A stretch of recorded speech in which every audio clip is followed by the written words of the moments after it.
নমস্কার, people voice নিউজে আপনাদের সবাইকে স্বাগত। আমি অরূপ। বিশ্বাস করুন, আজকে শুভ চতুর্থী বলে আমার এই প্রতিবেদন শুরু করতে পারলে অনেক ভালো লাগতো, কিন্তু পারলাম না। শুভ চতুর্থী কথাটা কেন জানি বলার মানসিকতাই নেই। আমরা যখন যে যার মতো করে নিজেদের কমফোর্ট জোনে আছি, অনেকে পুজো দেখব বলে প্ল্যান করছি, কে পুজোতে যাব, কবে কি পুজোতে দেখব, নতুন জামা পরবো, ঘুরবো, কি খাবো, নানা রকম প্ল্যান হচ্ছে বাড়িতে। কেউ হয়তো বেড়াতে যাবেন।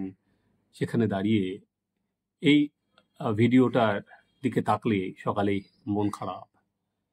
জুনিয়র ডাক্তাররা আমরণ অনশনে নেমেছেন এবং এই ছেলেমেয়েগুলো পুজোর সময় রাস্তাকে আঁকড়ে ধরেই নতুন রাস্তা তৈরি করার চেষ্টা করছেন।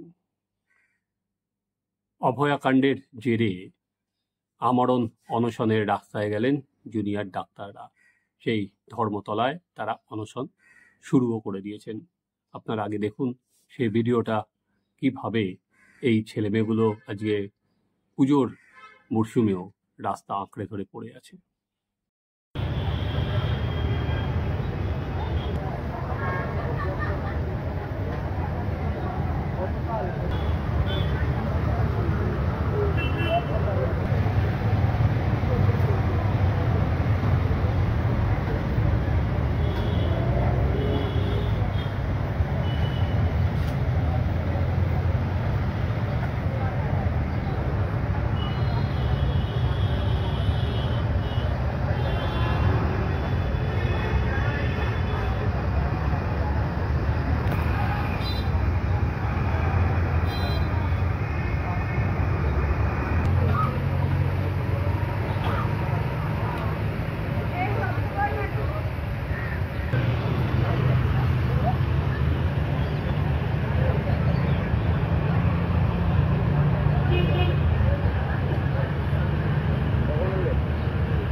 আপনারা দেখলেন।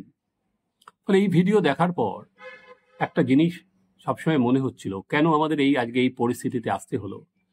কতগুলো ছেলে, যারা আমার বাড়ির ছেলে, আপনার বাড়ির ছেলে, আমার বাড়ির মেয়ে, আপনার বাড়ির মেয়ে, তাদের আজকে এই পরিণতি হবে। তারা আমরণ অনশনের হুমকি দেবেন প্রশাসনের বিরুদ্ধে।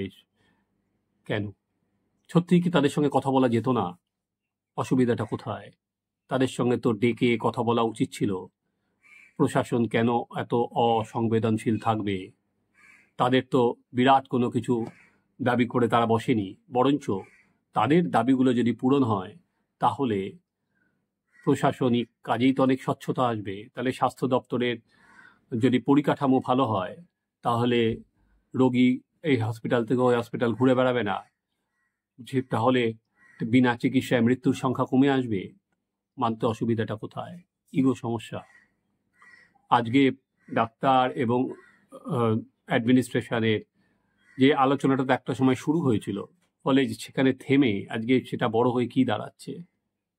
চলুন, তারা যে দাবি দেওয়া আছে আমরা এক নজরে একবার পড়ে নেব। আপনারা আমাদের স্ক্রিনেও দেখতে পারবেন। অভয়ার বিচার চাই, জড়িত সকল অপরাধীদের চিহ্নিত করে শাস্তি দিতে হবে। এইটা সিবিআই এর দরবারে আপাতত। স্বাস্থ্য ভবনে দুর্নীতির মাথার স্বাস্থ্য সচিব নারায়ণ স্বরূপ নিগমের অপসারণ চাই।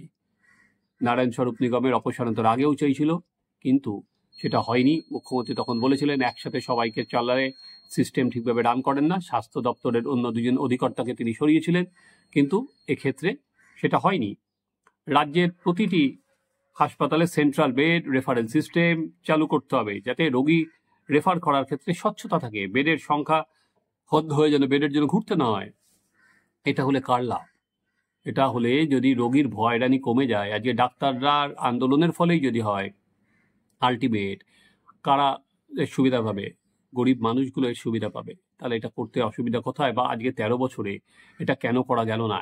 এই যে আজকে প্রধান জিনিস হয়ে ওঠে, এ হসপিটাল ও হসপিটাল, জেলা থেকে আসার পর চেনে না, ঘুরে বেড়ায় এবং রোগীর মৃত্যু হয়। এটা কেন? প্রতিটি হাসপাতালে কতগুলো বেড ফাঁকা তার হিসাব অনলাইনে রাখা, এটাও খুব একটা অসুবিধা হওয়ার কথা নয়।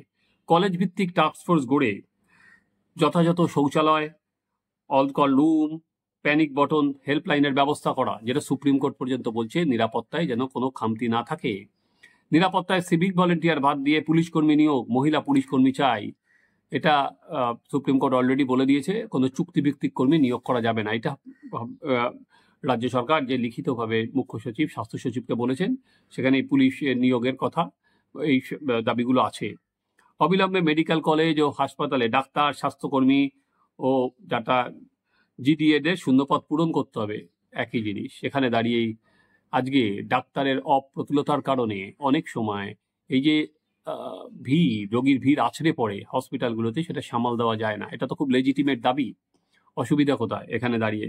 ভয়ের রাজনীতির বিরুদ্ধে অভিযুক্তদের বিরুদ্ধে দ্রুত তদন্ত প্রক্রিয়া করে উপযুক্ত ব্যবস্থা নিতে হবে, এটা কিন্তু খুব ইম্পর্টেন্ট। কারণ যেটা থ্রেট কালচার বলছে, সেখানে দাঁড়িয়ে আজকে আমি পড়বো আজকে যে আরজি করে সক্রিয়ভাবে কি হয়েছিল সেটার যে তদন্ত কমিটির রিপোর্ট, সেই বিস্ফোরক রিপোর্ট আজকে আপনাদের সামনে আমি পড়বো। মেডিকেল কলেজগুলিতে স্টুডেন্ট ইউনিয়ন ও রেসিডেন্ট ডাক্তারদের সংগঠনের প্রক্রিয়া শুরু করতে হবে। রাজ্যে মেডিকেল কাউন্সিল ও রিক্রুটমেন্ট বোর্ডে বেনিয়ম ও দুর্নীতির প্রক্রিয়া শুরু করতে হবে। অর্থাৎ তারা পুরো হেলথ সিস্টেমের মধ্যে একটা স্বচ্ছতা আনতে চাইছেন।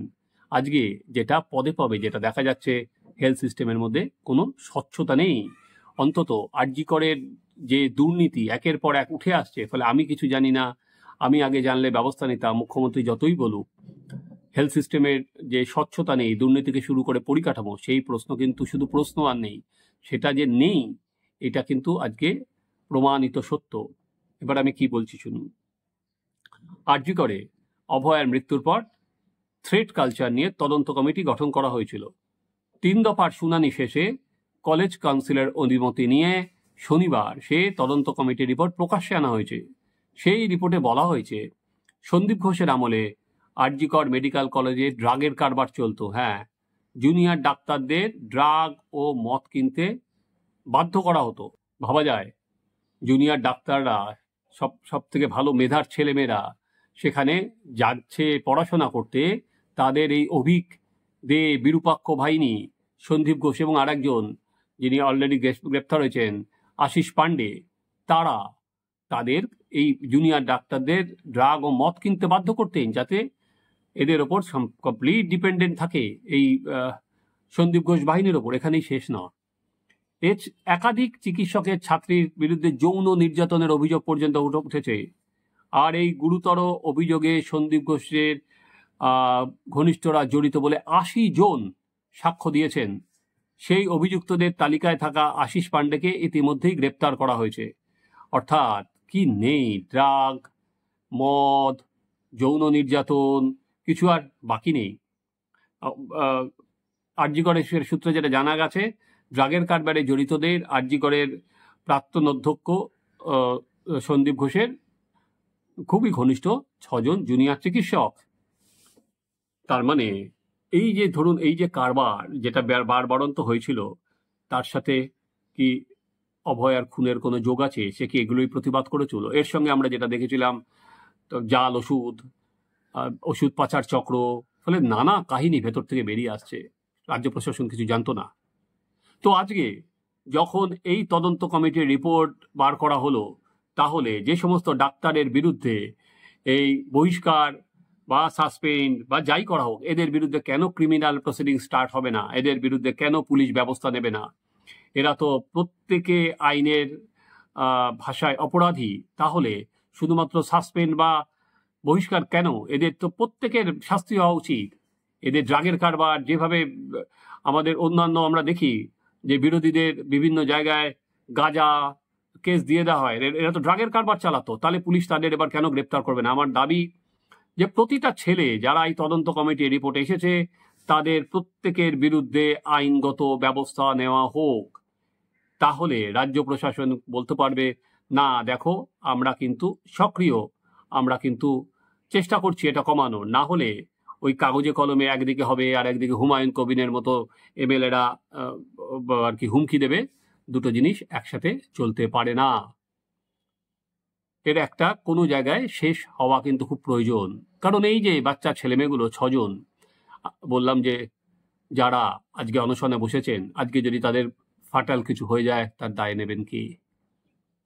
তার দায় নেব না বললেও কিন্তু এটা সরকারের ঘাড়েই আসবে। এখান থেকে বাঁচার কোনো জায়গা নেই। সেখানে দাঁড়িয়ে সরকারকেই এই দায় নিতে হবে। একদিকে পুজো আসছে বলে পুজোয় যতই উদ্দীপনা থাক, আমরা যতই ভালো মন্দ হোটেলগুলোতে গিয়ে খাই, এই ছেলেগুলো কিন্তু অভুক্ত অবস্থায় পড়ে থাকবে। এন্টায়ার ডাক্তার সমাজ কিন্তু তাদের পাশে আছে। ওই মুখ লুকিয়ে বা এ করে চলে যাওয়া যাবে না। বা আগের বার যেরকম ওই 3 জনকে, বিনীত গোয়েলকে সরিয়ে আবার একটা ভালো প্রাইস পোস্টিং দেওয়া হয়েছিল, সেভাবে আর ওই কেস চলবে না। একটা কোনো ক্রমে ইসকে টুপি উসকে সার করে ওই জিনিস করে চালানো চলবে না। সরাসরি কঠিন পদক্ষেপ নিতে হবে। আর নারায়ণ স্বরূপ নিগম, সাগর দত্ত মেডিকেল কলেজের ঘটনার পর পুরো দায় সুপ্রিম কোর্টে গিয়ে ডাক্তারদের উপর চালিয়েছিলেন, ফলে তার উপর একেবারেই এদের আর ভরসা নেই। আদতে সরকার বা শাসক দল হয়তো ভেবেছিল যে এটা আর 5টা আন্দোলনের মতো, যেখানে বিরোধীরা সহজে চেনা যায়, এই বিরোধীদের মোকাবেলা করা অনেক সহজ, হয়তো তারা ভেবেছিল। কিন্তু আজ যে আন্দোলনটা ডাক্তারদের তুলে আনছেন, সেটা কিন্তু শাসক দলের সিলেবাসে নেই। শাসক দলের সিলেবাসে কিন্তু এটা, ফলে বুঝে উঠতে পারছেন না কোন পথে গেলে এই ডাক্তারদের আন্দোলনটাকে তারা আয়ত্ত করতে পারবেন। কারণ প্রতিটা জিনিস যে ডাক্তারগুলো তুলেছিলেন সেটা কিন্তু স্বাস্থ্যক্ষেত্রে লেজিটিমেট দাবি। স্বাস্থ্য প্রশাসনকে এখন শাসক দলকে বলতে হচ্ছে আমরা স্বাস্থ্যকেন্দ্রে প্রচুর ভালো কাজ করেছি। এখন এইসব ভালো কাজ মন্দ কাজ 13 বছর পরে এই হিসাব কেউ শুনতে চায় না। অবিলম্বে এই ছেলে মেয়ে, আমি তো ভেবেছিলাম যে এই ছেলে মেয়েগুলোকে অনশনে আসতে হবে না, তারা তো 24 ঘন্টা সরকারকে একটা মেল করেছিল, তাহলে সরকারের তরফে চিফ সেক্রেটারি বা কেউ এসে এদের সঙ্গে বসতে পারতো বা এদের কেউ ডাকতে পারতো। অর্থাৎ সরকার এদের দাবিটাকে মান্যতা দিতেই চাইছে না। এই বার্তাই কিন্তু লোকের কাছে যাবে। এরা কর্মবিরতি তুলে নিয়েছেন, এরা কাজে যোগ দিয়েছেন।